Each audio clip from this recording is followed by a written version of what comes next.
Are you a lifelong fan of General Hospital? Are you a new fan who wants to know more about the history of the show? Do you enjoy talking about the show with others? Do you find yourself yelling at the TV?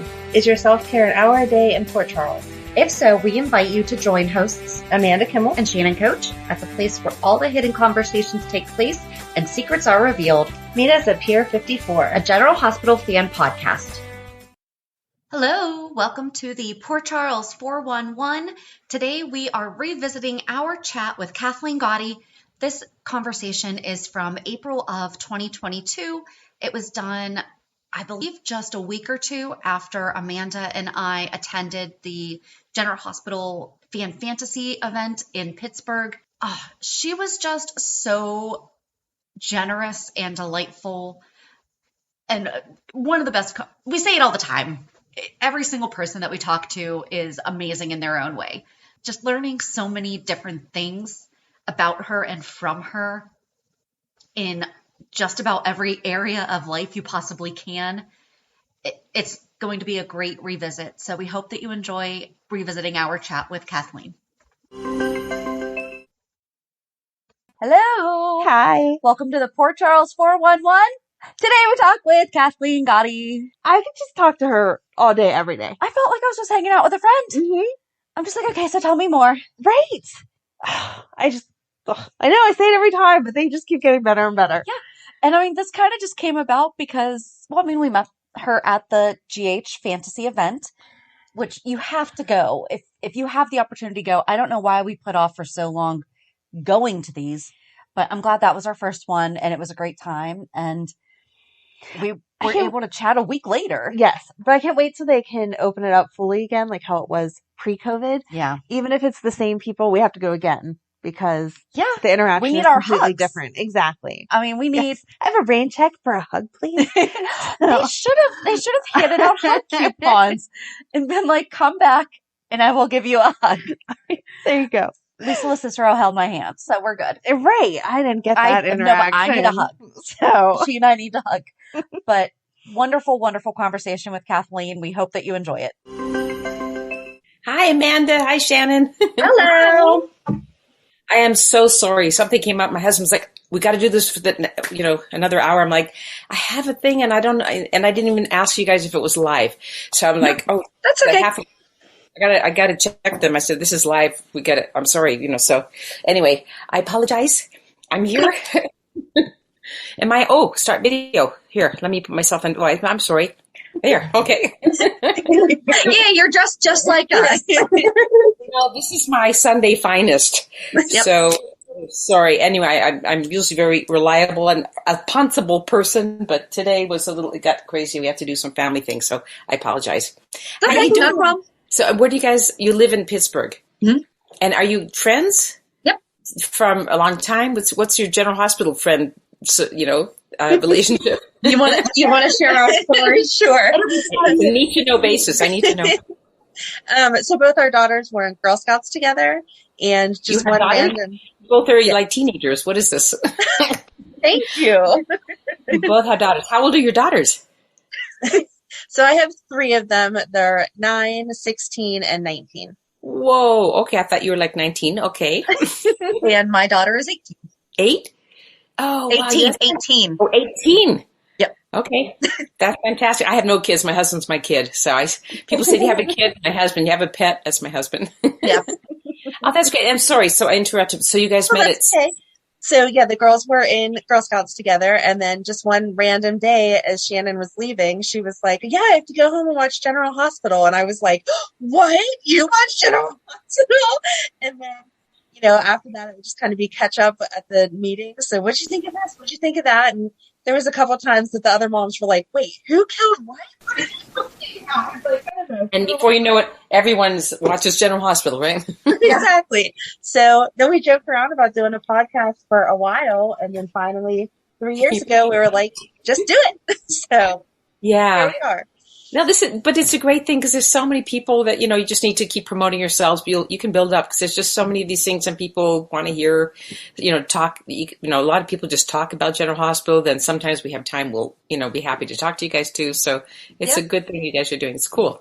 Yeah, and we talk to other fans too. So sometimes we'll do like a fan spotlight, and we love basically what you just asked. We're like, okay, tell us your story. Tell it, because everyone has, like, Amanda grew up with her whole family watched it. You know, I grew up where my mom kind of did, but like my Grammy did. So when I got older and she and I would bond over it, you know, everyone has their origin story, and it's really neat to hear. So it is. No, it's totally cool. Yeah, and that's one of my favorite things when like fans come up. They're like, "Oh, I've been watching it with my mom and my grandmother, and my great, you know." It's like it's 3-4 generations. It's really cool because we all had that. You know, it's like I grew up watching certain things. You know, like I Dream of Jeannie, I Love Lucy, Carol Burnett. I'm older than you guys, but you know, so those things were me. And the family sit around, and my mom would watch, my dad, and then, you know, my sister and I. So those things, it means something. They have like emotional value. And I don't feel like there's that many anymore because there's so many options. Like I remember as a kid, you know, coming home, and it was, what night was Home Improvement on? Wednesday night, I think. And so like it was Wednesday night, we watched Home Improvement, and that's what we did together. So, right. Yeah. I know. Now with all the streaming. I always have notes. I always have notes. Probably blabber, right? But, you know, go ahead and ask me things. I'm always happy to share. It was nice to meet you guys. It was our first time back in 2 years, and it was so great. I mean, it was a little awkward for, you know, everyone was like, fans, we have to wear the mask, and then we don't, and, you know, we don't get to hug you guys. But the fact that we can get back out there and, you know, get on the plane, fly around the States, meet people, you know, meet you guys again. It was really fantastic. And I was like, okay, we're almost fully back. You know, it's just a little more time with the mask and stuff, but we're almost fully back. It was so exciting because I love the Zoom things. You know, my kitchen shows, I get to have people in there, and it's really great. But I really love meeting people, you know, in person, and then we hug, and then we talk, and it's just, there's a different element to that. But listen, it's a nice addition, but it's not a good replacement. Right. It's not a good replacement. It really isn't. But in many ways, the thing with Zoom that's been really good is that we're reaching people that couldn't afford it, couldn't travel, don't have ability, or they're older, or they don't have the health, you know, they're not able to travel, or they have too many, you know, kids at home and they can't leave. So it's also offered another venue for people who would never be able to travel. And, you know, traveling, it's not cheap. You travel unless you live there, of course. And we do try to travel. We try to travel for you guys, so you know, we hit as many people as we can in that area. But a lot of people, when I was in, Detroit and in Pittsburgh, they had traveled in from, you know, all over the place.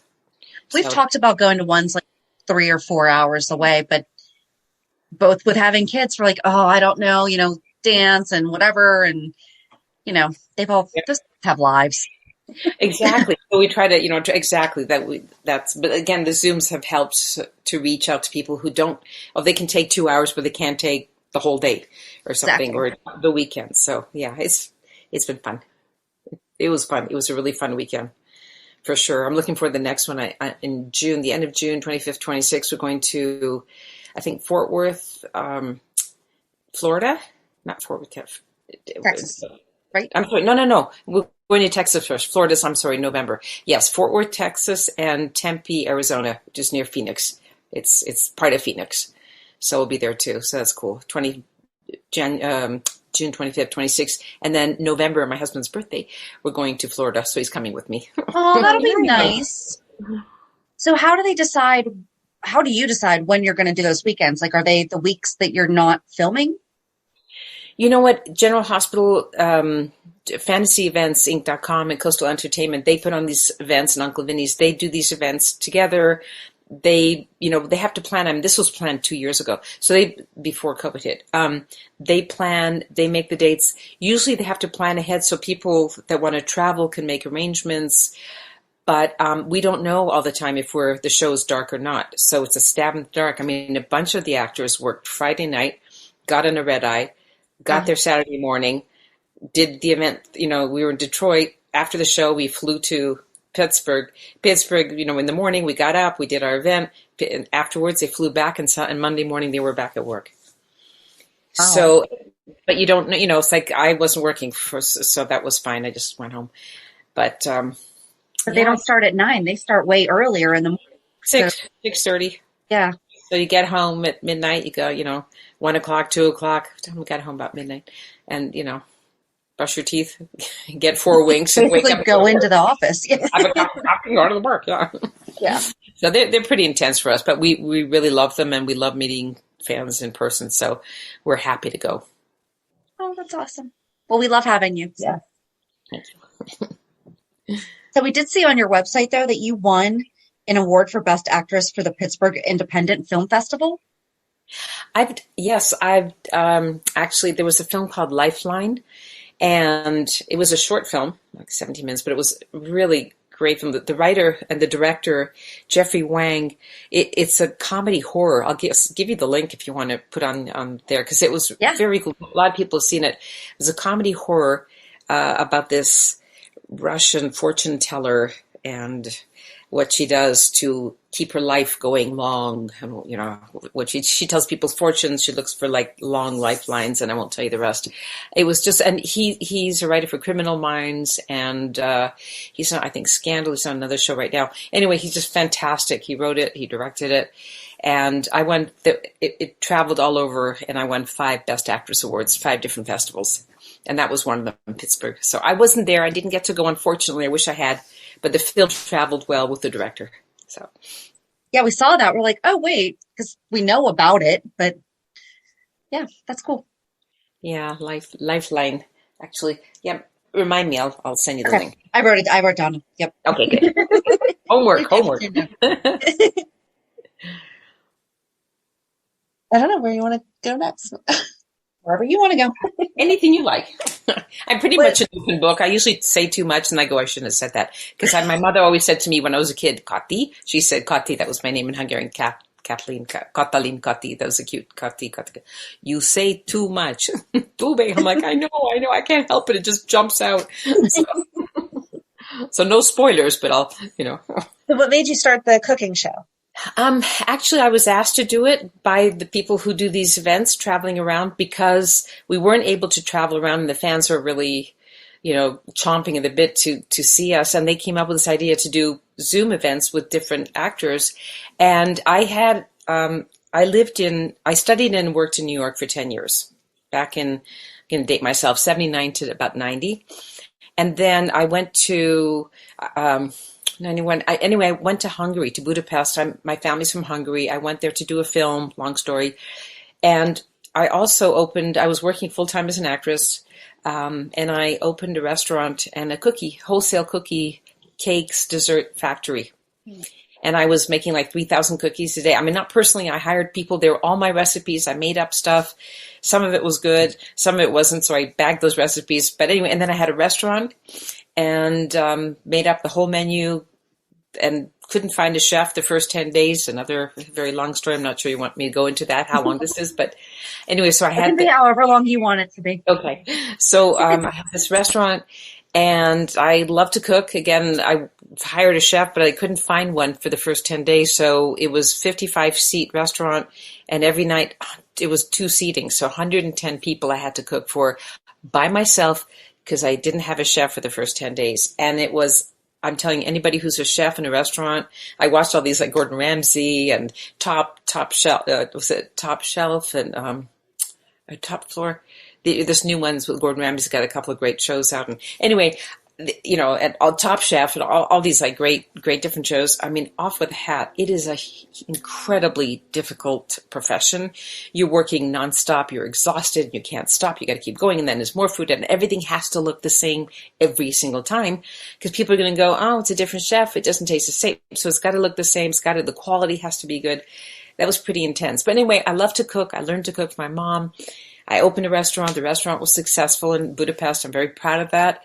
But after a year and a half, I closed the restaurant. It was just a lease, and I opened a full-time bakery, a wholesale factory. So it's in my genes. My father was a symphony conductor. I've said this so many times, so whoever's listening, I'm sorry, you have to hear it again. But his father, and my mother was an opera singer, so I grew up in the arts.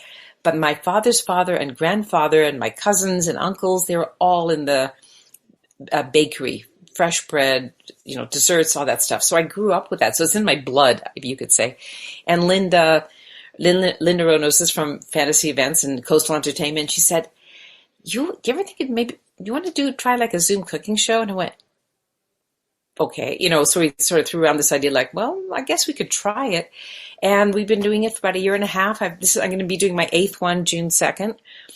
And you come into my kitchen, we talk. It's not that I'm a genius chef or anything. It's just basically time to spend with the fans, an hour and a half, 2 hours. Some people pay a little extra and they can spend, I think another half hour. And we do questions. We talk like this. In the meantime, I'll say, I'm going to make this thing. And last time I made some, a Hungarian dish that I love. It's like these meat crepes, and I show people how to do it. And, but we're also talking. There's this relationship with you guys, and we communicate. And people ask me questions about the show and about Scotty, and it's just there's fun stuff. Britta, all these kind of things that they ask me about, and it's really fun. So yes, I'm sharing a recipe that I like because I'm working on a cookbook. It's called My Life in Recipes, but I also have stories. That recipe was when I was in Hungary and I won the Best Actress Award for actually Best Supporting in 1993 for this film I did. And we went out, the celebratory meal were these crepes, meat crepes. And it was like, so they leave kind of an indelible impression for me. And it's like, this is a story for me. Every time I call it emotional eating. You're eating this because it reminds you of your mom. It reminds me of, something sweet with your kids. How they love the Girl Scout cookies. Oh yeah, we sell those and we love these. So there's an emotional connection to food. It's not just like, I'm eating a hamburger and that's great. There's something, it's a story behind it. And that's for me. It's like, these are stories. So every time I make something, my first show, we just tried it out, was this lemon loaf that I had come up with. I had eaten it as a child. My neighbors, I grew up in Canada. Mm-hmm. My neighbors across the street were from Scotland, and they had a freezer always full of desserts. And so a little Kathleen Gati would go across the street, knock on the door. I'm like, 10 years old. Hi. And they're like, oh, here comes a kid. She wants some dessert. And, so they would I said, what do you have? And they had those like Neapolitans and date bars and the Nanaimo bars, these Canadian things.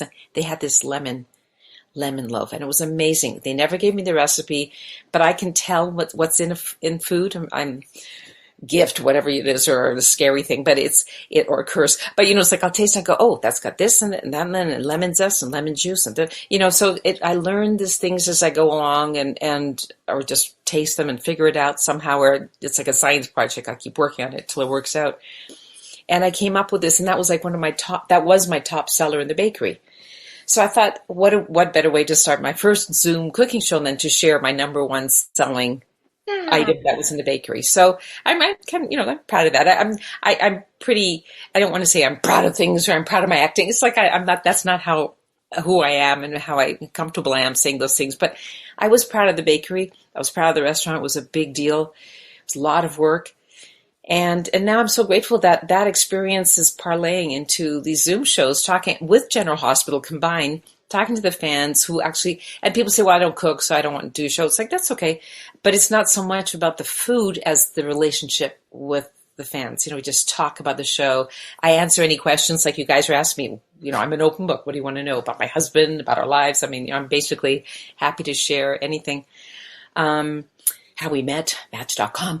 So it's like we just had our 15-year anniversary on April 6th. Was when we met, our first date, on April 7th, 15 years ago, and then April 7th was our 10-year wedding anniversary. So we're like, that's very similar to my husband and I met on Plenty of Fish before it. I've heard that it's gone in a different direction than when we met. But we met, our first date was May 13th and we got married on May 21st, 2 years later. That's fantastic. Actually, yes, because I know some other people who got married on Plenty of Fish. But basically, people say, well, how could you meet online? It's like, well, I don't know. I'm older and I'm home and I'm studying or going to auditions or working. Or, so it's like, and I don't go, the usual excuse, I don't go to clubs. And even if you do, you go trolling, like, hey, baby, right. And like, it's not my world. I don't really drink. So it's not my scene. I don't really go to clubs. So it was a great thing. But you still have to, people are like, well, how could you do that online? Well, it's like when you go out, you still have to meet a bunch of people and sift through the weirdos and the married people and the people, it's like in the not normal and not nice. And, oh, there's an alcoholic. He's had a seventh drink. I don't think I'll keep talking to him. So it's the same thing. You but here you can window shop. It's like, ooh, it's like exactly. Amazon. It's Amazon for relationships. I think I went on maybe a handful of dates before, because I was a single mom for 7 years. Oh, and it was that's tough.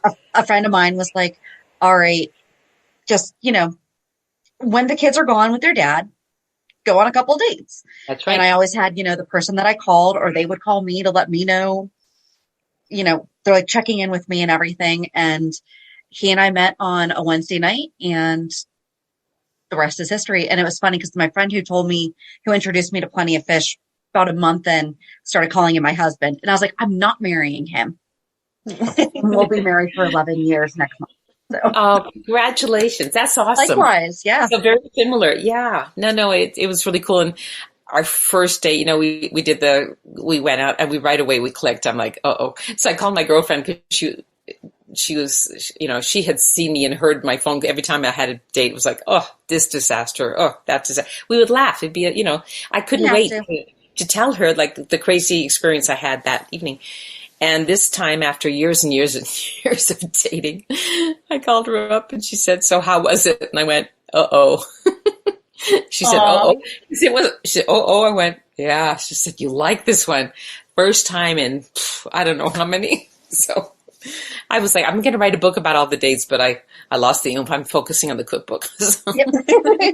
But there's some good stories. They might get in the book, actually. They just might get in the book. So I take it that the bakery closed then, because you said that you were. Well, that was in Budapest, Hungary. And what happened was I was there in the end of 91, early 92.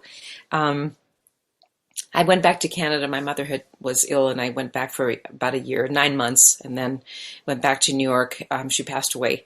And it was I was going to move to LA. That was kind of a hard time. Anyway, instead of going to LA, I went to Hungary for a couple of months with my ex. Long story. It's not important. That part's not important. But went to Hungary and we did this film, and I stayed for. It was just supposed to be 2 months, but because I won an award there, I got a lot of like Best Supporting Actress. It's like the Golden Globe, Television and Film Critics Award, and it opened a lot of wonderful doors. And I got one television series lead, and another television series lead, and lead in a feature film and another feature film and a movie of the week. I'm just this wonderful work. So I ended up staying, bought a home there, which we still have. Luckily, my husband's an architect. We've renovated it since. But so I just stayed for a while. And then in 95, that was in 92, communism ended, like around the wall came down, the Berlin Wall, and, and then it's sort of like, so 89, 90, 91, it was shifting. And the government sponsored medical, your medical is all paid for, education is all paid for, the arts are pretty much paid for, everything. So you go to the movie theater, you pay $1, it's like, so everything is subsidized. The government pays for all the production, television, feature films, everything. Well, now that communism ended, now became democratic. So all of a sudden, people who are used to getting all this, well, I get the money and I'll just make a movie. Now they had to figure out a way how to make movies and how to make television series without the money from the government. Well, now, it's like we're used to it because you get advertisers, you get producers, you get executive producers, you get your money, you get a television station behind you. They had to reshift. So basically, from about 95, 96, for about 10 years, the industry kind of died. Oh, wow. So, and I started the bakery and the restaurant in 95. And around 96, it was a year and a half that they were in one. And because it was just a lease, and another long story with my ex, whatever, that part. But so closed the restaurant, opened the bakery. But by 1998, I was going, I have a really great cookie business. I was going to open 10. It was kind of like the Starbucks, if you will. The cakes, I had like pound cakes, sliced up and cookies packaged and carrot cakes and chocolate. I mean, everything, muffins, all kinds of stuff. And I was selling to the airlines. Malev at the time was still there. That was the Hungarian Airlines, and selling to them.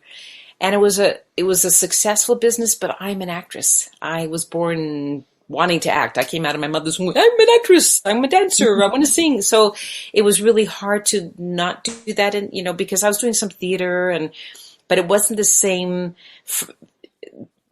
career that I had earlier and the industry wasn't the same, so I couldn't continue that. And it was such a great time there.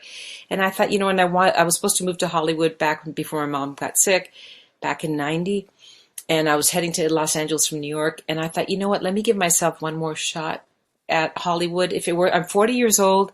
This is 24 years ago. If it works, I'll give myself 3 years. If it doesn't work, I'll go back to Hungary. And my cookie business, I call it cookie business, but I sold all kinds of things, was wholesale. So I wanted to do retail. I wanted to there was no Starbucks back then. Now they have everything. Starbucks, Pete's Coffee, Coffee Bean, whatever, all over Hungary. But back then, again, they didn't have this. So it was a really great time to start, do a series of cafes and stuff. So I thought, how cute would that be to have like 10 cafes? Each one would be like a famous actor. It would be theirs. It's like a franchise, like Robert De Niro would own this one, or it would be his. So he would show up every now and then, and he could, people would meet him. He would see him before most actors in Hungary they work in the theater every day. When they're not, in the summers, they shoot films, and during the year, they're doing repertoire in the theater. So they would stop by before the show or after, and people could just see their favorite actors. And their pictures would be all over. I was going to have like sunflowers everywhere and red tables, and little kids would have like, those telephone cable, they wind around these like wooden round. Oh yeah, the beads. Yes. What are they called? The beads that like they just travel like all through the wire. Is that what you're talking about? No. I'm talking about those. They're round cylinder wooden things, and they wrap like telephone cables around it. Anyway, I was going to have those like little tables for kids, paint them red. Yeah. The children would sit on the floor, little chairs. They would have their own table, like they would be grown ups with some, crayons and drawing and Play-Doh, whatever. And the adults would have their cup of coffee and talk with their friends. So I had this idea. I found the first in Hungary. The condo is on the Broadway of Budapest. It's like every theater it's a walking road, and all these, like, there's 10, 20 theaters there. And I found a little space that was like, a couple of square feet, and would have been my first place. And I was so excited. I thought, you know what I'm going to do? Open these 10 little cafes. And it was called Nushi Nashi. Like, Nushi was this character I played in a film that I was best known for. It was a really sweet comedy called We Never Die. And the character was Nushi, which was like Anushka, Annie. So Anushka, Nushi is a nickname for Annie, basically, in Hungarian. So I came up with the name Nushi Nash, like a snack. Nashi, it's the same in Hungarian, Nushi Nash. So it was an Annie snack. That was the name of the company, and I was going to have 10 of these Nushi Nashis. So I had the first one, and I found this location, and I was also thinking, as soon as I have these 10 open, it'll give me a couple years, I'm going to Hollywood. And I was already 40 then. So I'm going, okay, Hollywood at 40, even when you're 20 is already too late, but 40 is really bad. I was like, I don't care. Nothing stops me. So I'm like, okay. So I found the first location, and it was on the Broadway of Hungary, Budapest, right there, close to where I lived, the condo. I can keep an eye on it. And there was an empty property. It used to be a little boutique, and this woman had owned it. It's a very wealthy woman. She didn't care. Her father bought her all these places. She just left it empty. She didn't use it. And, so she was like, sure, I'll sell it to you. I don't care. So it was great. The property, went there with the architect, and she had to be there to open the door. And me, because I'm like, you know what I'm going to do? I'm going to put the things here, like I'm telling you now. I'm going to be, excited. I'm going to put the little tables for the kids painted red, and sunflowers on the walls. And there's going to be red tables with counters, and I'm going to have the bakery, and it's going to smell good, and people will be out in the street, and they can smell all the good, fresh, Well, the next day I was supposed to sign a contract. An hour before I got to sign the contract, she called the lawyer to cancel. She said, I changed my mind. I want to do it. So my enthusiasm had inspired her. Oh, no. The deal was off. I was devastated. I am telling you, and I'm telling everyone who's listening, this happens to, how often does this happen in life? You don't get that opportunity, that job, that promotion, the guy, the girl, whatever. You lose it, and you're just like, the carpet has been pulled out from. I had a master plan, and this was the first one. And I was, and I had an architect come. I came to, I paid them to come and do a design for me, everything. I probably cried, about 24 hours. I usually say cry for 5 minutes, have some ice cream, and move on. Probably it took me about 24 hours. I was just like, the wind was taken out of me. But then the next day, I woke up and I went, wait a minute. This is a sign. This is not what I'm supposed to be doing. get packed, go to Hollywood for 3 years, forget about it. You've got your cookie business, let your employees keep the business going, it's wholesale, that's fine. This is not what you're supposed to do. So it was a giant sign, but initially I was like, I had this planned, God, this was my plan. And, they say man plans and God decides, and that's not how it was. And now looking back retrospectively, I'm so grateful because it was fun and fun. It was all hard work, but it was like creative and opening all these restaurants and, these cafes would have been so great, like Starbucks. But honestly, I'm so grateful because now that the country is saturated, I would have been drowned by all the coffee beans and all the Starbucks. I couldn't have competed. It's just too much. They would have bought me out, put 10 stores next to me. And it worked out well. It would have been successful for a couple of years, but I would have spent a fortune building these 10 places. The actors I got lined up, they were excited. I had to disappoint them. I'm sorry, but they were like, okay, I'm an actor. It doesn't matter. But for me, it was such a disappointment. But now these are lessons you learn in life as we go along. It isn't always perfect. It isn't always great. There's a lot of crap. Excuse me, guys. A lot of poop. Life is it's just one, a lot of times just one darn thing after another. But this was just a grateful negative thing that happened that turned into something. I left like a few months later. I packed up. And shortly after I left and came to Los Angeles, and the rest is history. And I came to LA and they're like, oh, you're 40 years old. What are you doing here? You're so old. You're big success in Hungary. Go back to Hungary. So, that's okay. It's tough. I mean, it's a tough business. It's not kind. People are like, I want to be an actress. I want to do what you do. Okay, I've been studying since I was 3. Knock yourself out. Study, work, do free theater, do community theater, go to school, just do everything. Work on the other side of the camera. I mean, all that stuff. But just to finish up the bakery. So I left it to my employees, and it's really hard to have a business about 8,000 miles away. I can imagine. Yeah. And I think it was about 8,000. Anyway, to keep that going. And, the employees said, and I said, look, you build up the business, you'll make more money. But this is still the old mentality. It's like, well, we'd rather play cards, so we'll just do the business a little bit. And the business, they kind of almost destroyed it. So I had to go back to Hungary. And I sold it, and then I leased it to a really close friend's daughter who just came out of school. She was in marketing, and she was just awesome. And I thought, she was so excited. I'm going to build up this business. And I was like, fantastic. So I let her have it. I had another person interested, but she begged me. And my girlfriend said, please give it to my daughter, please. So I did. I leased her the business. And a few months later, it turns out she tried to steal it from me. I got a call at 3:00 in the morning from my baker, said, you got to come back because she's about to steal you. She's telling everyone it's not your business anymore. She's moving the business somewhere else. She's changing anyway, I got in a plane. I went back to Hungary. I was on a television show in Canada called Da Vinci's Inquest in Vancouver.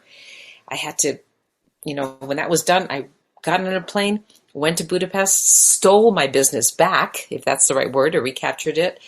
Did major damage control, took about 3 months, fixing it up, getting it ready, and I had to sell it.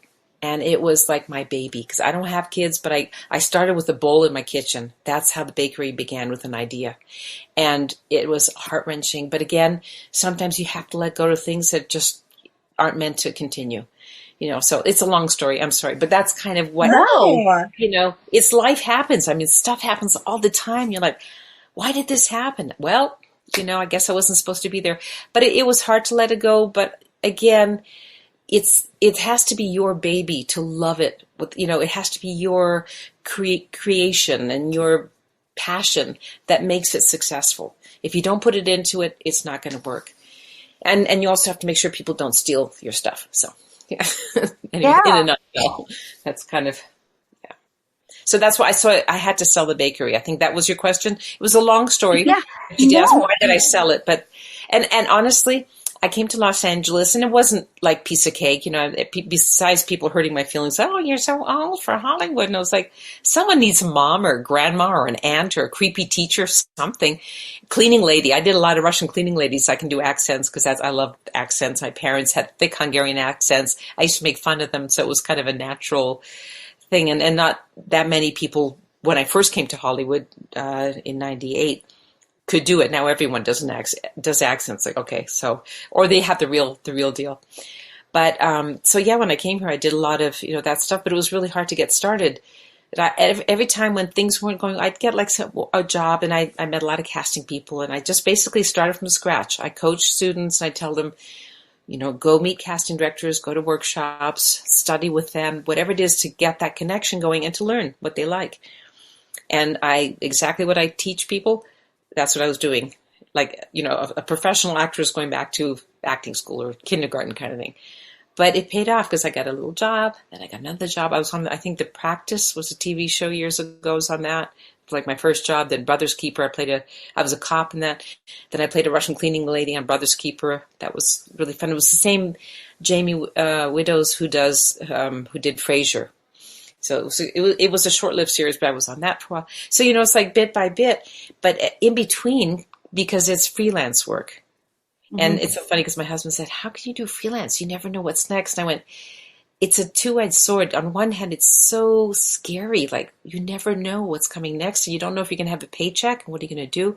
On the other hand, that's so exciting. You don't know what's coming next. It could be fantastic, So, and that's my personality. I just love that. Oh, what's coming next? I don't want to know. I don't know. I don't want a fortune teller to tell me. I don't want to know that it's a 9-to-5 job and that's all I can do and that's all I know.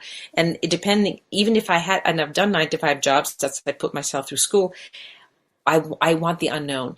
What can I do here? I can change this or learn this or do something different. So that's just who I am, I guess. And I need that for my personality. But there were times in Los Angeles as an actress when there was nothing. I went to an audition, or I didn't have any auditions. There was nothing. So I would start looking around at locations for bakeries because that's something I know how to do. And I went, okay, you know what? That's a fallback plan. You always have to, I think you always need a fallback, something, because, you don't want to be stupid. You have to eat. And you don't want to like false dreams. People are like, well, one day when I grow up, yeah, you're 95. What are you going to do? I want to be a ballerina. You should have another plan. You write a book about wanting to be a ballerina. I mean, you know what I'm saying? So it's like you have to be realistic with yourself, with the world, with the industry. The industry in 23 years has changed dramatically for a multitude of reasons. So that was my fallback plan. And I would look around and I would find a spot. It's happened a couple of times. It was a bakery in Hollywood. Oh, there's one on Fairfax. I could do that. Yeah. And I would go there and they had just rented it or something. It was like, okay. Then I find another, I said, this is, I find a location. I get an acting job. Okay. Then I go for the next, actually that's what happened. Yeah. Then I went, okay. Then another dull period or, low period. And I would, okay, let me look around for not a restaurant. I never want to do that again. That was great, but I'd rather just eat there, drink there and have a good time and go home and forget about it. But, so I looked for another location. I found one in a mall. I went, oh, that's great. A mall, the fresh cookies, the smell, because you really need, it's traffic, foot traffic. And I would talk to the people and we get a deal going and then boom, I got really good. Like I was on 24 for a season and a bit. It was like, okay, thank you. I'm listening, God. I'm listening. And, this happened several times. And then fortunately, I started working full time, different things, but it was enough income I didn't need a second source of, money. So, but it's so interesting how life, you go this way and then it takes you that way. Then you go that way and then it takes you this way. And here I am. And the 3 years turned into 23 years and then some. So was Obrecht the longest, role that you've had then? Oh yeah. I've been on that show. It'll be 10 years. July 31st was 10 years that I was I went to the studio and I think my first episode aired August 24th. And it was just 2 episodes with Duke, Ian Buchanan, who's just a doll. Love working with him, and Tony Geary. He was Dr. von Schimmermann. I don't know if you remember, but he was in Switzerland and he went to the psychiatric care center or something. I think that's where I had kidnapped. Robin, and I think Anna. They came looking for her, and I had her. I was just doing what Faison wanted me to do. I know. I loved the guy, and I was crazy in love with him. And I did. He said, "Kidnap her," and I did. It's a job. You do what you're told. I put Scorpio in a coma for a year. He wasn't happy about that, but it's like I'm just doing what I'm told. So, but it'll be 10 years, and yes, so Liesl Obrecht is definitely the longest. I've done it. It's getting close to 500 episodes. Wow. Oh, that's awesome. Yeah. Well, they should have her open up a bakery. Yeah. Like, wouldn't that be great? If you cook Scott dinner and he's like, this is the best. We love that he calls you Schnitzel. I was going to call him Schnitzel. And like the writers put in him calling me. I'm like, wait a minute. I'm supposed to call him that. Well, I wanted to ask you that. So when Liesl just goes off in like little, when she starts speaking other languages, German. Do you get to ad-lib that, or is that in the... No, I don't ad-lib anything. I don't. I mean, the writers are so, they write such great material for me. I really never feel the need to. And again, this is who I am. This is my training. I spent 10 years in New York, did tons of theater, 167 plays. I was adding up from the time I was in school and the time I was a kid. All of this stuff. I mean, this is a profession. Writers, just the same way I studied acting, they went to school. They could be doctors, but they studied to become writers, and they have worked hard, and then they're interning, and then they're working. I mean, this is not a slack job like, I think I'll write something. This is a serious profession, and I treat them and their work with the same respect that I expect to be treated with as well. So I've rarely looked at something on, I can't say that, or there's very few times, or that's not funny. I think it's funny, and it's my job to make it funny, and hopefully it is. At the end of the day, it doesn't always come out the way I'd like it to, but sometimes it works. But it's because of their wonderful writing. And I love the way they write for me. And some people embellish a little bit, like Michael Easton will just throw in a little cute things. One time he was, we had a scene, I think I was mentioning this the other day, where I was pushed off by Brad off the ship. What's that the ship called? The Haunted Star. The Haunted Star, sorry, thank you. I haven't been on the Star for a while, so that's why. But anyway, so I get pushed off, and then they rescue me, and he has to give me mouth-to-mouth to resuscitate me. And he says something about, you could have bought me dinner at least first or something. That wasn't in the script, and it was hysterical. But those are just little gems occasionally. But the writing, these writers, they know the history, they have a storyline, or they know the story that's coming that we don't know, we're not privy to. So I really, and also not only that, but you're working as a team with the other actor.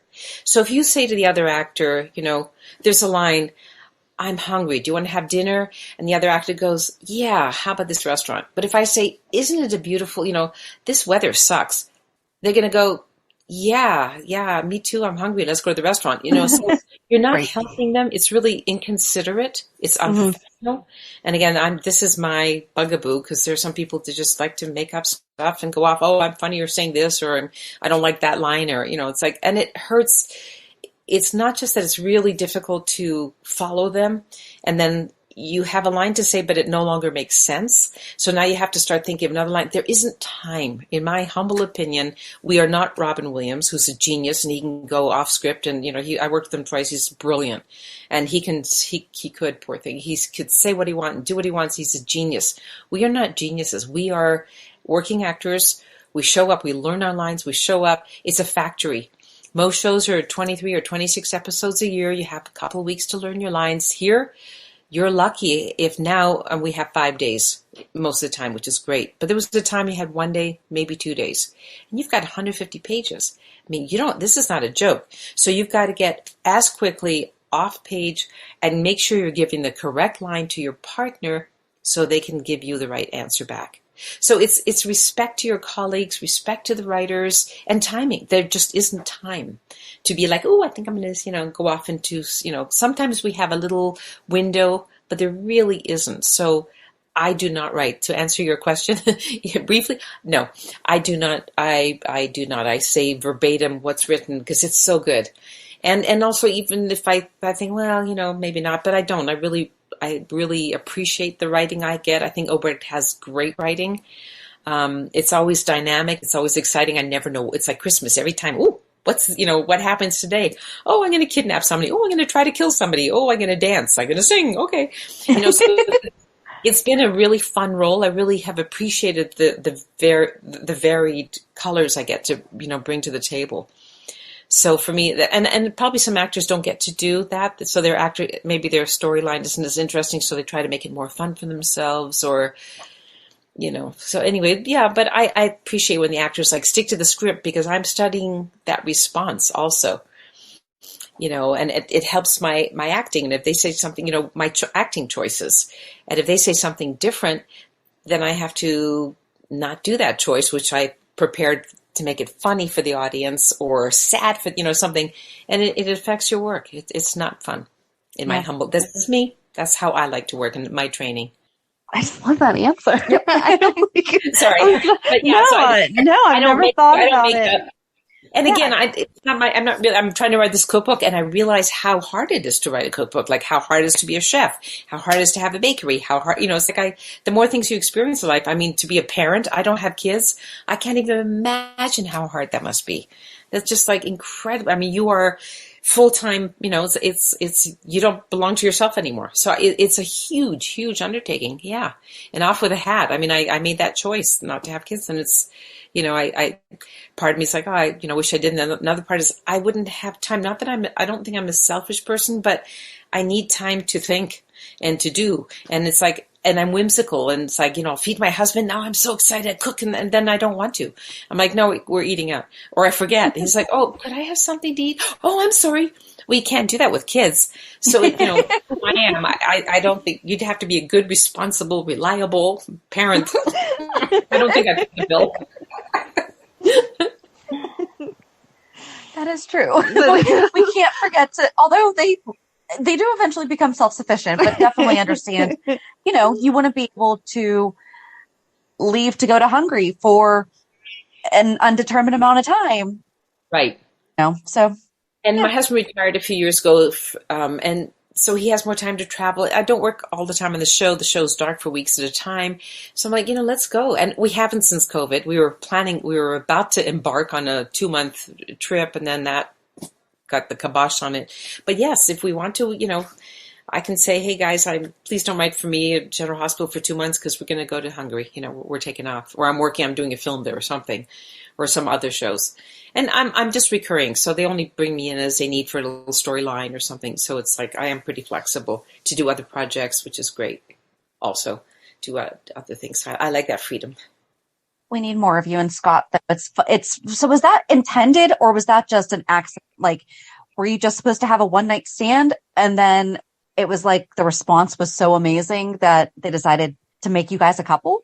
You know what? I think they do that probably with everybody to see how the chemistry works with the fans and how they react. I mean, if you think back on Anna and Obrecht, in the Rage Room, we did that once trying to resolve. Well, everyone loved it. So now then they did another, then they did a second thing with the act. They're like, oh, they loved it. We got to give them more. So the same thing with, and they like our, Anna and Obrecht because they're like, staunch enemies, and they did this and this, that. And so they try to give us, they do listen to you very much. They listen to the fans, they read all this stuff, and they go, they're really hating Heinrich, the storyline with Peter. They, really loving this. Okay, they don't like that actor. Goodbye, the actor. They don't like the storyline. It's not even the actor's fault mostly. It's usually the storyline that, an actor gets killed off or something. But also it works the other way around. It's like, you know what? Let's try Scott with Obrecht. Let's try it out. So they did that one thing, and the fans, really responded positively. They're like, let's see where it goes. So that, there's been some progress. And it's been fun. It's like, Obrecht has a boyfriend, and it's a whole other side of Obrecht we haven't seen, which again, as an actress, it's fun because Obrecht is uptight, evil, in a box. It's just a few colors, and she sings and dances, and does a little comedy, but basically she's very stiff. And she was only with herself with her son, Nathan. That's when she was really down to earth and could just be natural and real. The other times it's very stilted and stylized. But here, now she's got a boyfriend.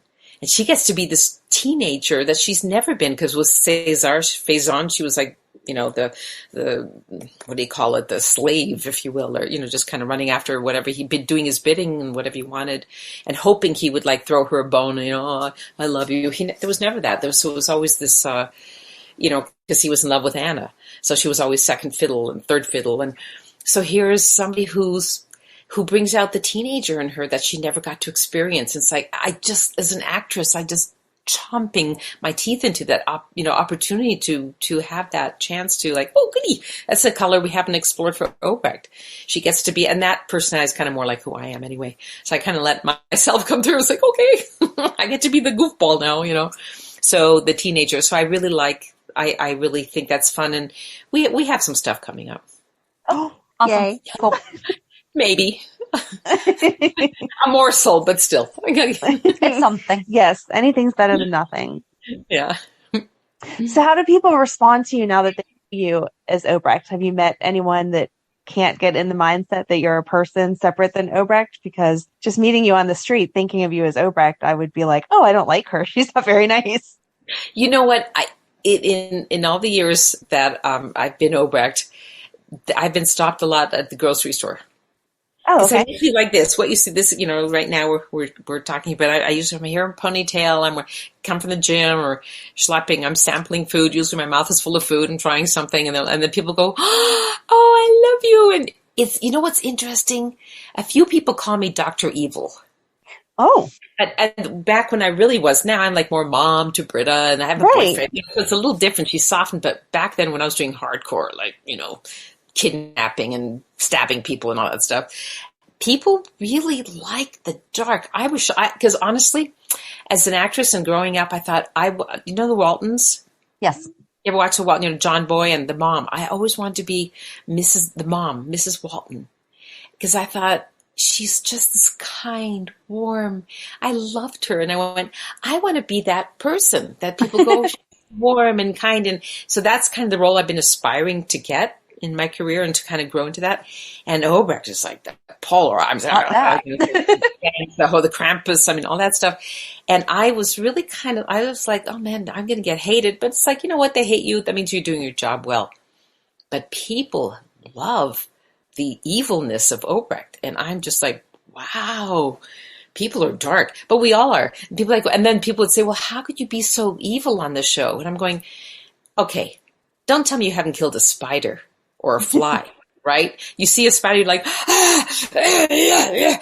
or a fly. You just want to get the SWAT around and kill that. So I think we all have, and of course, survival, you don't want that around your house. But I'm just saying that's kind of instinctual. We all have that, unfortunately, that dark side. And people just love these Walking Dead and horror movies and the end of the world movies. It's like, that's just part of our human nature, I think, to look at that, look at the dark. I'm just saying, as far as entertainment, it's like, that's kind of people don't, I'm shocked. That's been like the hardest part, or one of the hardest part of this job, is to accept that people love the darkness. It's like, wow, okay, let's give them more, I think that we could mostly always see that, she was just going after Cesar's approval, or, whenever you had Peter tied to the bed, it was because you were trying to protect the people you love. Absolutely. So it was never, the character was never malicious just for the sake of being malicious. Right. Gratuitous maliciousness. Yeah. That's right. I like that. It was all done in love. Yeah. Yes. Well, her very strange sense of love. That's right. Yeah, that's true. But, but it's fun though, because again, now that I've accepted that I won't be Mrs. Walton, at least not on this show, but, that people have that and they like that. They vicariously live through that darkness and go, yeah, that person hurt me. And we all have that in life. People that hurt us, people that took this or took that, or, something didn't happen. And so I think it helps the audience vicariously to go, yeah, beat him, starve him with that sandwich. Don't give it to him. Hit him over the head with the vase, whatever it was. So, because we also saw you. So we both love Desperate Housewives. Oh yeah. And you were on that, but you were a Sunday school teacher. Yes, I was Mrs. Walton with a gun in her hand. See, you got the nice crossover of both. It was, you're the Sunday school teacher, but at the same time, again, it's like, a Sunday school teacher with a good heart. That was a fun role working with those people. It was really great. Oh, how did you perfect your different accents? I know you said that you got some of it from your parents, but how about everything else? My parents spoke with very thick Hungarian accent, and they speak like this. And I always made fun of my parents. My mother, especially, poor thing. We'd be helping her in the kitchen, and she'd be showing me to cook, how to cook something, and we'd be talking, and then, Kati, why you do this thing? I said, Mommy, why you do this thing? And she said, I don't talk like that. Yes, Mommy, you talk like that. No, Kati, I don't. Why you make fun of me? Anyway, it was so much fun, but I always made fun of their accents, and I grew up listening to them. And I just love, and I studied different languages, so I enjoy speaking the languages, and then also the accents of people. I think it's just, it's something that you pick up in life. Just things that, strike you, like music or listening to people talk. I mean, I just was fascinated where people are from, because my parents are immigrants, and their story was very important to me, and how they came to Canada from Hungary during the revolution, which is what's going on, unfortunately, in the Ukraine right now. So these people have to escape, and my parents had to escape the same way. Sister was a baby. Turns out my mother didn't know, but she was pregnant with me. So it was just this whole story that's very close to me with what's going on. And, but again, I'm digressing, but so I'm always fascinated where people come from, and why did they leave their country? Do they have to? Do they want to? And you'll hear their accents, and, I'm from Serbia, I'm from Russia, I'm from France. I mean, and I've always been fascinated, and I think because of the music, growing up with all the classical music in our home, my ear is fine-tuned to that and to accents, and I started doing them professionally. And they would say, well, we need someone to do Russian. So I would go to the audition. Like I said, when I first came to Hollywood 24 years ago now, it was, you would go to an audition, there would be maybe 20 people. If you go to an audition where just an American accent, there'd be 200 people, 2,000 people. I mean, it was just ridiculous, the quantity. But for specific accents, it would be like 20. So I wouldn't be competing as many people. And then I was on a show, I played an Austrian woman with German accent on, Austrian German, on, what was that called? With Piper Perabo. I'm sorry, Covert. I think it was Covert Affairs. I was going to say, I'm like, I can see the picture in my head of what the Covert Affairs. There was two shows. I keep mixing them up. Anyway, and I played in that. Then another one, I was a Croatian woman on the other another show. Then I've done a lot. In 24, I was the first lady of Russia with a Russian accent. So I've done a lot of German in a film with what's that name? With I'm sorry, my brain is just. Right. All these, there's so many names floating around inside. Miranda Hill, I think her name was Miranda Hill. She directed The Future, this feature film. That's not her last name. That's another director I work with. Anyway, and I played a German vet. You take the cat, and then you put the cat here, and you give twice a day, you'll give it. So it was really cool. And then Obrecht, they needed a Swiss German, which isn't quite German. In Switzerland, they speak 5 or 6 languages or more. German, so German, French, Italian, all these different things. But Obrecht comes from Switzerland, the German part. So it's kind of a Swiss, German, British, because she spent so many years in England with different degrees from this university in Oxford and all over. I remember when they gave me, I became the chief of staff, and they gave me an office, and it was perfection. Everything was white, pristine. I mean, I like red, and I'm a pig. I'm a mess. I mean, papers everywhere. My husband's going, put your papers away. I'm like, I just put in my office. It's okay. So, it's like, I'm not a mess, but I have a lot of stuff, and there's papers and things. And Obrecht is the polar opposite of me. She's neat. Everything's perfect. And she had white stapler. Mine's red, and it's on the floor. Then she had white pens in a box. I mean, everything was just perfect. And I went, oh, this is nice. But on the wall, there were 10 different degrees. I don't know if anyone in the audience ever noticed that, but doctorate in, from, I don't know, somewhere in England, then, from this university, and then Switzerland. I mean, she had 10 different medical degrees, and this doctorate, that thing. I was so impressed with Obrecht's, who she was. I'm like, look at this, look at me. I've got all these, degrees. So she had spent time in England so this accent that I tried to come up with, it's not like, if you speak the thick German accent, sometimes it's very difficult to understand, so it's kind of more open, a little bit British. So Obrecht speaks a little more open so people can understand. Because sometimes you hear people talking and I don't know what they're saying because the accents are so thick. So I kind of came up with something that's a little more open, easier to understand, a little British, a little German, softened somewhere in there. Sometimes it works. So my husband's because he helps me the night before I work. He always runs the lines with me and goes, that sounded American. That was too German. That was too British. It's Okay. So there's a lot of work that goes into it to make it sound right. So How do you not naturally have the Hungarian accent then if you grew up with your parents having such a thick accent? that's interesting. But I grew up in Canada and I was born there. Again, I always say I was made in Hungary and popped out in Canada. Was born in Canada.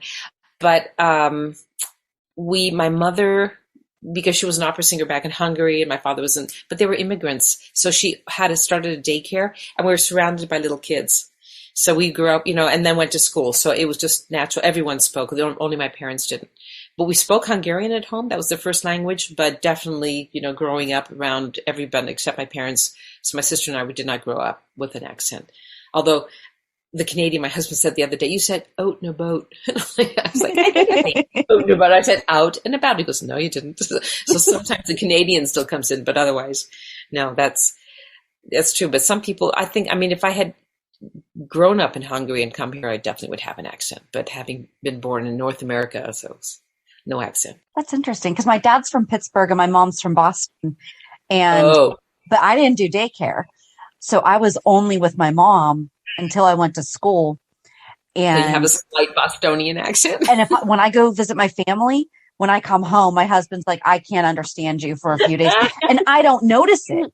Sure. But he can always tell when I've been talking on the phone with one of my aunts because he's like, you were talking to Erica today, huh? I'm like, mm-hmm. Because it's easy to go back to that. Yeah. Yeah, that's funny. So you're Shannon? I'm Shannon. Yep. You're Shannon. You're Amanda. Okay. Yep. We didn't introduce ourselves. We Sorry.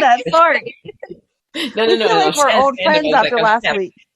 So you do a lot of different things. You've done TV, film, audiobooks, video games, all of that. Do you have a favorite or do you just like the creativity behind each project? That's a really good question. Yes and no. It changes over the years, but honestly, I did so much theater and I love that connection with the audience. It's like talking to you guys. We're communicating back and forth. And when you're on stage, there is definitely a communication with the audience. My father taught me that as a conductor. He said, you make the audience breathe with you through the music. And, he'd be like conducting and his back would be to the audience, but he would make everyone breathe together. It was kind of you didn't notice it, but through the music. And so that's something that I learned. But also when you are on stage with the audience, they're laughing. They're not laughing. They're restless. Why are they restless? You're going too slow or you're not entertaining them or you're boring them. Well, I better pick up the pace or I better talk louder or make it funnier. So it's a very live medium where you interact with the audience. And I love that. You get feedback. That's why I love my Zoom events because there's feedback. I talk to people like you and I, we're communicating now. And I really love that. But, when I came to, I stopped doing theater years ago because it was just like, it consumes your evenings and weekends. I was single for a long time. I really wanted a relationship. I wanted to work in the daytime as doing my acting, and the evenings and weekends, I wanted to be with my husband. That was it. So I kind of stopped doing theater. I have been asked a few times here and there where I'm like, no, don't tempt me. So honestly, I would say that's my favorite. That has been my favorite. When you do, you're in a vacuum. Like when we do the soap opera, I started saying like when you do prime time, it's 25, 23, 26 episodes a year and you have like weeks to get ready and all this stuff. But when you're doing a soap, it's 10 times that much. It's 250 episodes a year. So it's again, it's like a factory. It's moving. It's a machine. It's like get in, say your lines and go home. So you're in there. There's very little, connection with anyone. You go in, you see your scene partner, say your lines, you do your thing. Hi guys, everyone. Thank you. Moving on. That's the word, moving on. And when you hear that, you're done. And they're like, sometimes the director sits in another room watching all the, cameras and the producers are in there and the editors and you'll hear, thank you guys. Nice job. Sometimes, but 99% of the time, moving on. Boom. So there's no connection. You don't know, did you do a good job? Did you suck? Did it feel good? There's no time to digest, to talk with the other actors. I think that was pretty, occasionally that works, but very rarely. Most of the time it's just like, so there's no relationship. So it's kind of, I want to say in a vacuum, you just do it and you go home. There's no feedback. It's very dry. so there's not that, oh, the audience, oh, they clap and they love you and oh, they love it was great. Or they're like, yeah, that was great. And they walk out, and then, you sucked and you got to do better the next time. So it's really hard. And the same thing for film. One thing that I do like about film that I prefer is the tempo. It's much slower. And a lot of people on soaps are like, no, I want to knock out 10 episodes today. I don't want to spend doing one movie in 6 months. But I like that because you have time to really work one scene. And we were laughing about that I think it was with Maura. Who did I work with? Somewhere we were just talking about that, maybe on the trip. Anyway, but we were saying how when you're doing, with the soap work, it's really quick and you've just done 3 episodes when you would do like maybe one scene on a movie. In 6 hours you've done on a movie, you're like, well, let's try this 20 more times. Oh, I know. I had a scene I was with Nina and Britta in Curtis's club. And we're sitting there and, we did it like once. Okay, take one, move it on. Let's do the next take. Done. Okay. And we were saying we could try this scene 20 more times. If this were feature film or prime time, we would have one camera. They would film you, then they would film the other actor, then they would turn the camera around, then they would film the other actor at the other angle, then they would pull the camera back. So you would spend the whole day doing this one scene. And by the afternoon or the evening, after like 18 hours, you're going, I think I'm starting to understand the material. I think I can make this work for the audience. They're going to like this, or this feels good now, or organic. You don't have that kind of time on a soap. You're like, okay, you do it once, you hope you hit the mark and you keep going. So I really like that because we were saying, and by the 20th take, you're going, I think this is good. Whereas in the soap, you're lucky if you get it done the first take. You don't have to do it one more time. They're like, okay, we have to fix that or pick it up if there's a mistake or technical. But otherwise, it's one take. You say it that way and you hope to God that you've done it right and that you get the message across. I think that's amazing because, soap actors don't get the credit that they should for they don't. How hard you work. But the emotions that you guys invoke in us, we laugh, we cry, we scream at you. We, we do all of it. A lot of screaming. Yeah. And it's all on one take. Yes. It's true. And when I first started acting, there was a whole stigma. You don't do commercials, you don't do soaps, and 40 years ago, it's like, oh, you don't do that stuff. That's beneath, if you want to be an artiste, you want to do theater, you want to do feature film. It's like, in today's world, first of all, you're lucky you can get any job because it's a saturated market. Everyone and their mother wants to be an actor. So everyone's, that's what they want to do. And it's harder and harder to get work. Even though there's tons of material they're filming, but again, there's just so much. It's just an influx of everyone. And also they're not casting out of Los Angeles. They're casting, if they're shooting a film, they're taking 2 stars to New Mexico or to Georgia, because Atlanta, tons of stuff goes there, and then everything else is local hire. So if you don't live in Atlanta, you don't live in Albuquerque, you don't live in wherever, they're shooting, you're not going to work.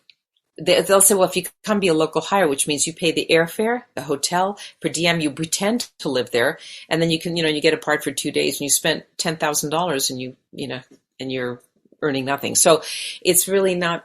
It's a changing industry. And I understand the producers. I've done some producing at a production company. It's the money. At the end of the day, it's the dollar is your bottom line. So it's got to make sense financially. So you're like, why should I fly an actor from Hollywood to New Mexico or to Atlanta when I've got 100 of them that could do the same thing? Yeah. Unless there's the stars and then you have your big stars. But a soap actor, you're right. It's definitely my appreciation for what we do and this profession and being an actor, it's changed. It's like, this is the hardest job as an actor you will ever have because the quantity of work, the minimum time of preparation you have, and you have to keep churning it out and you have to be your best every single time. And it's different on, on other venues. You can take your time. In theater, you have 4 to 6 weeks to learn your material. Oh, I think I'm going to pick up this cup of coffee and take it over there. And I say, would you like some coffee? It's a whole different animal. This is like, boom, bing, boom. I've come home sometime in the past 10 years. I told my husband, can you imagine? In 5 minutes, they told me, because right before in the morning, they give you blocking. Okay, so, you study your lines at home. You got, 15 pages for one episode. So you got, or 20 or 30 and you're doing 2 episodes that day or 5 episodes that day. I think one day was 7 episodes. You've got 150 pages of material. You've had a few days to learn. It's like, you don't think you can do it, but somehow you do. a friend of mine said to me once, you can eat an elephant one bite at a time, but you got to eat fast when you just have a few days. So, you do all this stuff and you learn it and you show up, and it has to be, it has to be done right. So there's just no time for that. So I'm not sure where I was going with this last thought, but anyway, it's my appreciation is definitely different. I really respect this profession and these actors. Again, the quantity of work that we have to turn out to a certain level of quality. It isn't always the quality you want, and you're hoping that you get to that place. Oh, I know. Yes, I was saying that. And so I told my husband, so in the morning you come in, you've done your stuff, and you do blocking. And the director says, okay, Kathleen, I want you to, pick up the bottle of wine, open it up, pour a glass, take it to him, take your coat off, put it down there, pick up the gun, bring it back, sit down. And, and you have this like talking, and you're like, okay. And then you have to write down. So I pick up the coat. No, pick up the wine, open the wine. Take the glass, and these are things, that we do every day naturally, but now you have to recreate real life in a very short period of time. And sometimes you're the first up in the morning. So you've had 5 minutes, and in about, half an hour, you're going to go up there, and or they should do it right away. Okay, I want you to do this and this and this because we don't have time to block. So we're going to block. It's called block, tape, shoot. I forget it. It's anyway. So but they're blocking, and then you film right away. And you better remember what order you have to do what. It's like, And so I said to my husband, I came home one day, I had to take a bottle of wine, I had to pour it, I had to put it in a glass. He goes, oh, you poor thing. But it was funny. And he makes fun of me now. This is like the very beginning, but he makes fun of me because I spent years theater. That's normal. But you have weeks. I'm going to pick up this. I'm going to pick up a phone, and I'm going to take it over there, and I'm going to take my coat. It's all natural, becomes part of the material. There is no time for that here. So there's so many elements as a soap actor that serious respect for everyone who's in this profession. And also the writers, Frank Valentini, the executive producer, he's got to keep an eye on everything, the production, the sets, the actors, who's available, who isn't, coordinating all the producers on the show, scheduling, the casting. It's a huge factory. As they say, it takes a village, and it does. Are you even able to kind of keep track of your own storyline, really Absolutely. feel through it? Okay. But Absolutely. Do you guys pay attention to each other's storylines? Because that was the thing that when we were talking to everyone last week, oh, wait, you did, oh, that person's related to so-and-so, or that could happen. How much? Well, there is some of that. Like, I just did something where I'm supposed to be angry, and I'm just a little, I don't know, this is a spoiler, but I'm supposed to be angry at Sonny. Mm-hmm. I don't know why. I'm just all of a sudden I'm angry at him. So I have to like fish around, and if they have time, they tell you. And if the show, everything's moving so fast, I still don't know, because we were filming and going, and I asked a few people, and they were like, just a second, and they didn't have time to tell me, because that helps me. It's like, well, I'm angry because of this, but I didn't know. So I still don't know. Maybe one day I'll watch on TV and I'll go, oh, that's why. He did something to Scotty. What did he do to Scott? Well, I'll kill him. I have to be angry. So sometimes that happens, but basically I know exactly my character, who I've been with, what I've done. But there are things like Wes and I, when we did the show in Pittsburgh, we were asked some questions, and in Detroit, certain things. And I was like, I don't remember, to you. We were like, yeah, I think so. I don't know. So it's funny because I worked with Maurice Bernard on All My Children for a couple of months back in 1989-90. And then I met him 30 years later. Now we're working on another show, and I was so happy to see him again because we had a great time working then. And he didn't remember me. He was like, oh yeah, we worked together. That's nice. Really? Who are you? And the same thing happened with Rick Springfield.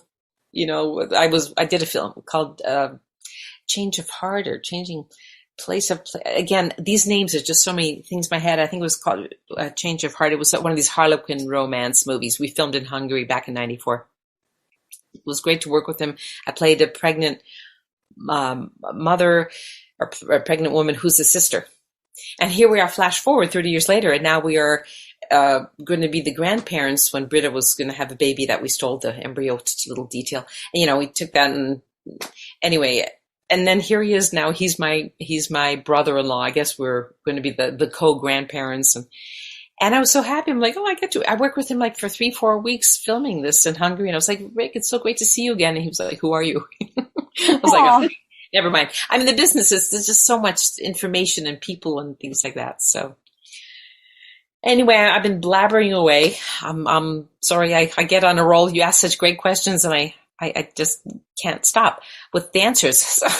No, it's okay. We No, appreciate it. exactly. We love it. That's what this is all about, is hearing all the things that we don't know from the soaps. I'm happy to talk to you guys another time. I do have another obligation I have to go That's to. okay. I She has hope to go to Girl Scouts. well, you better get those little delicious cookies. If you guys come into my cooking show, it's going to be, my next cooking show is June 2nd. It's on a Thursday evening, I think East Coast, 7 o'clock, 4 o'clock West Coast, Mountain Time. I don't know if there's Mountain Time here 5, maybe it's about 4 and 7. But anyway, the East Coast, I think it's 7 o'clock. I'm going to do some Hungarian food, desserts this time, Hungarian desserts and some cocktails. And it's a fun venue. It's on fantasyeventsinc.com or Coastal Entertainment. You can see it also on Eventbrite. You can get tickets there. I'll be selling aprons, be doing the show, give prizes out. People win autographed pictures and things from my kitchen, things like that. So we have fun, bring questions. It'll be a good time. So I will see you guys on June 2nd, and hopefully your listeners, if anybody's interested, they can come to the show also. Yep. And we'll put the link in our show notes and everything too for everyone. So Fantastic. That's awesome. thank you guys so much for your time. This was wonderful. This was. No, thank you. I'm sorry I blabbered away, but such good questions. We'll talk again another time. Yep. Yes. Absolutely. Absolutely. Bye. All right. Thank you so much. Well, You take care. Bye-bye. Thank you. Bye.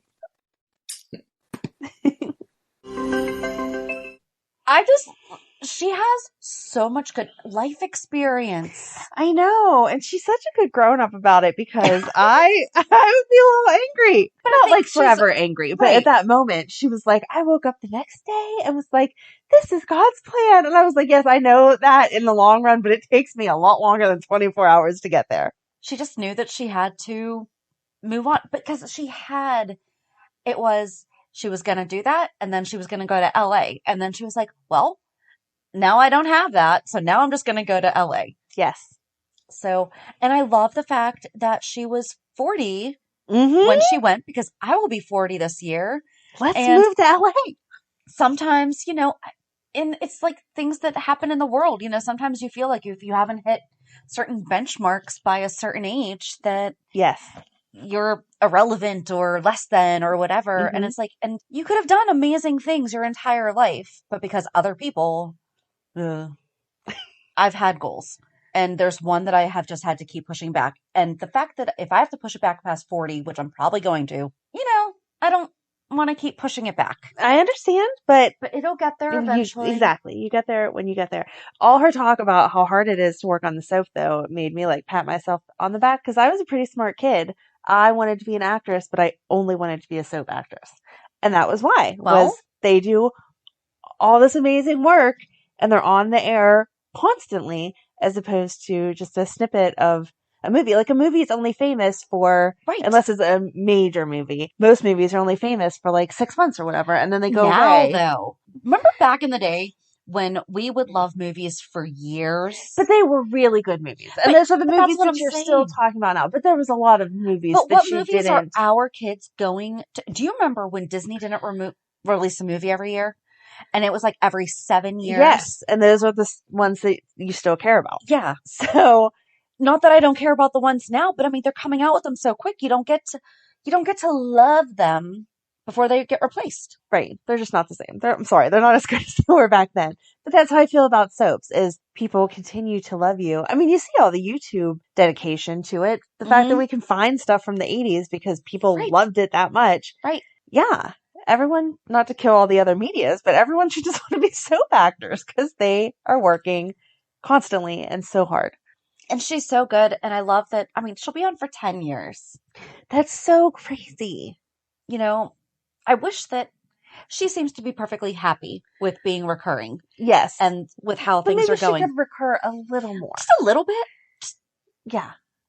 Because she brings So 'cause much. I remember when she first came on and I was like, what the heck is happening right now?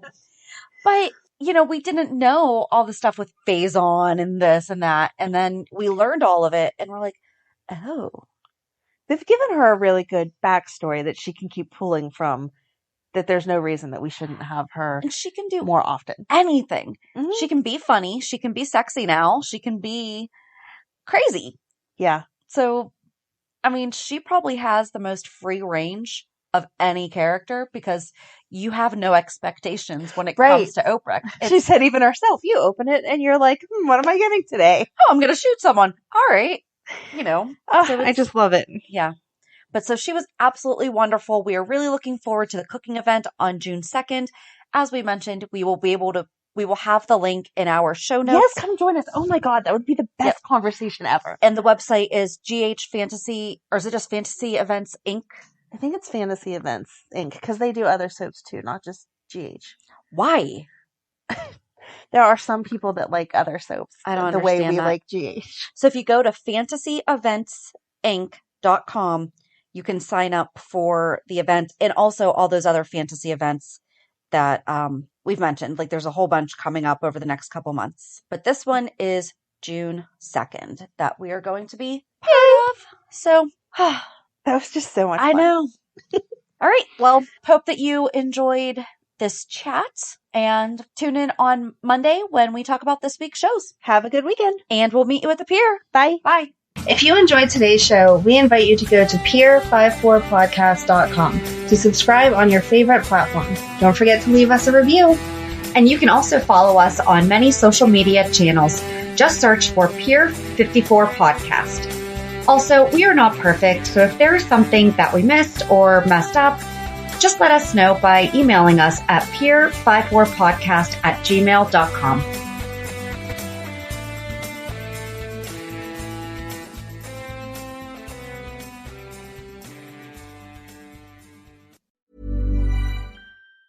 Juvederm Day is coming soon. One day only. Get double the gift cards on August 16th. Then earn up to triple Alley points August 16th through August 31st. Don't miss out on your biggest chance to save. Join Alley now while supplies last. Terms and conditions apply.